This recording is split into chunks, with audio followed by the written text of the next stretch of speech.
آپ کہتے ہیں کہ والدین کی خدمت کرو، لیکن ایک آدمی جو باہر کماتا ہے وہ اپنے والدین کی خدمت کیسے کرے؟ وہ تو اپنی بیوی سے ہی کروا سکتا ہے. ہائے میں صدقے جاواں. ہاں آگے میں آپ سے پوچھ لوں کہ بیوی اپنے ماں باپ کی خدمت کس سے کروائے؟ وہ اپنے خاوند کو ہی کہہ سکتی ہے. پھر کیا کرو گے؟ بیوی بغیر ماں باپ دے ہے، وہ کیسے؟ بس ایک ٹائم قیامت تک ہے جواب لے کے آنا ہے کہ آپ کی بیوی کا جو ماں باپ ہے اس کی خدمت اگر آپ کر سک رہے ہیں تو ٹھیک ہے، وہ بھی آپ کے ماں باپ کی خدمت کرے گی. اور باقی یہ جو آپ کہہ رہے ہیں گھر سے باہر ہوتے ہیں، گھر آتے بھی تو ہے نا. بس خدمت سے یہ تو نہیں مراد کہ آپ نے ہر وقت ماں باپ کے آگے یوں کر کے بیٹھے رہنا ہے. خدمت یہ ہے کہ بیمار ہو جائیں ڈاکٹر کے پاس لے جائیں، کھانے پینے کے لیے ان کا اہتمام رکھیں، جیب خرچ دے دیں انہیں، شیلٹر پرووائڈ کیا ہو، یہی خدمت ہے نا.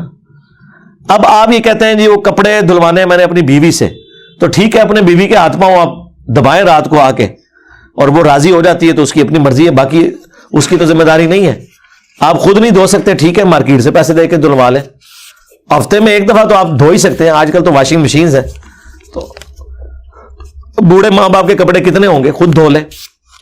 ہاں اگر آپ بیوی سے اس کے اوپر کوئی کمٹمنٹ کر لیتے ہیں اور وہ راضی ہو جاتی ہے الگ بات، زبردستی تو آپ نہیں کروا سکتے.